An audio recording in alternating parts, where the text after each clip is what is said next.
Andito na po kami mga katiknoy ni Tata Utin sa LBC sa loob po ito ng mall ng Gaisano para pick upin nga po namin ang aming mga pisa na nanggagaling pa po ng Maynila.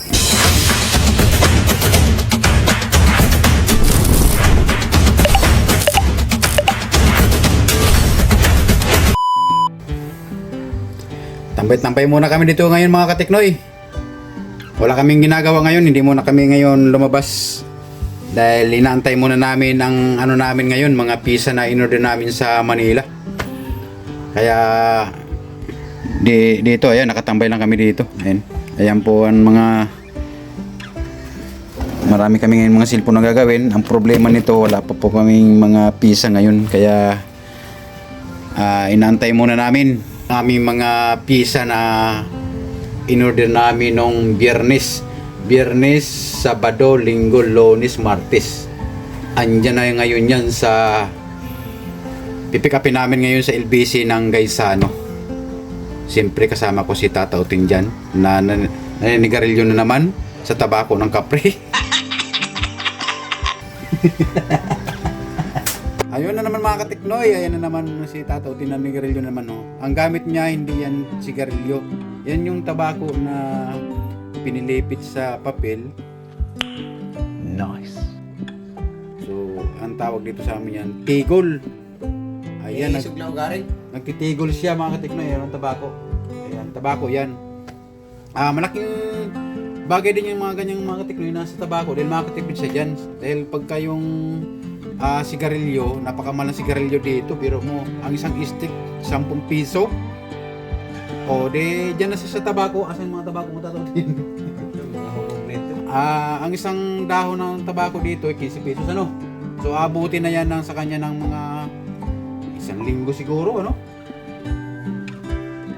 O 2 linggo. O pero mo 15 pesos lang. Laking tipid niya kaya lang. Siyempre yan nga po siya. Tuwing maninigarilyo siya, kukuha siya ng tabako, pipilipitin niya sa papel. Ayan o. Pakita mo tatawin. Ang tabako mo. Mara na, mamali na. Ayan o. Oh my God! Wow! So maya-maya pa lang, ano muna, mga bandang alas 9. Anong oras na yun? Wala. Alas 9, quarter to 10 na pala. So ayun, handa na kami mga katiknoy. Punta na kami ngayon ng Masbate City. At pipick upin na namin ang pisa namin sa LBC ng Gaisano. Tara na! Ito nga po pala mga katiknoy ang tindahan po ng aking kapatid at dito po kami nagdi-display ng mga sari-saring klase ng unit ng cellphone na napakamura lang po tulad po ng Vivo, Oppo, Realme, Infinix at ibang klase pa po ng unit mga katiknoy na napakamura lang po namin binibenta na dito lang po yan makikita nyo sa tindahan po ng aking kapatid dito sa Kugon, Umabay, Exterior at siyempre sako pa po yan ng Mubo, Masbate. Sa may gusto po bumili dito, napakadali lang po hanapin itong mga katiknoy, ang tindahan po ng aking kapatid at makikita nyo po dito sa taas mababasa nyo po ang Island Cakes and Pastries. So ano pang gagawin nyo mga katiknoy, punta na po kayo dito kung gusto nyo po bumili at makamura po kayo ng mga sari-saring unit po ng cellphone. At dito lang po yan siyempre mga katiknoy sa talipapa po ng Kugon, Umabay, Exterior. Yan po ang talipapa mga katiknoy at marami po nagtitinda ng mga isda dyan. At sa harap po yan siyempre mga katiknoy, ayan po ang mga tindahan at isa na rin po dito ang tindahan po ng aking kapatid na makikita nyo po at dito po kayo makakabili ng napakamurang mga cellphone, mga sari-saring klase po ng unit ng cellphone. So ayun na po mga katiknoy at siyempre tuloy-tuloy na po kami, papunta na po kami ngayon ng Gaisano, Masbate City sa LBC po para pick upin po ang aming mga pisa na nanggagaling pa po ng Maynila.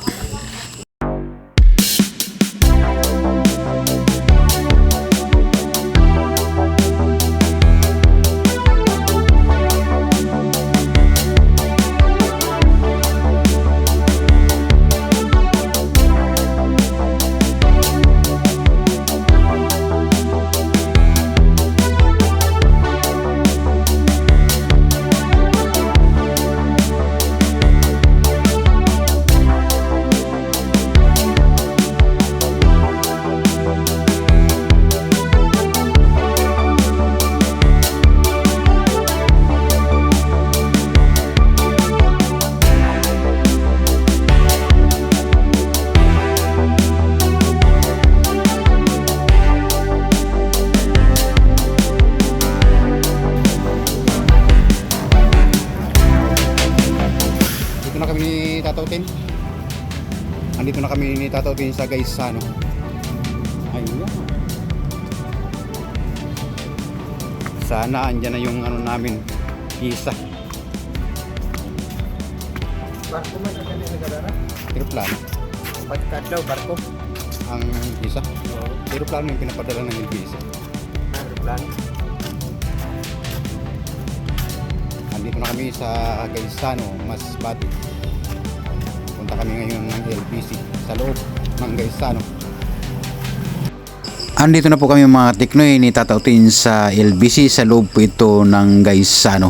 Ang problema, wala pa po ang pisa namin dito, hindi pa po dumating, antay pa po kami ng 2 araw. Wala pa dito ang ano namin pisa. So yun mga tiknoy, pauwi na kami ni Tataw Tin. Maraming salamat po sa inyong mga panonood. Magkita-kita po tayo ulit sa mga susunod na mga video. Mag-ingat po kayo palagi and God bless po sa ating lahat. Bye bye!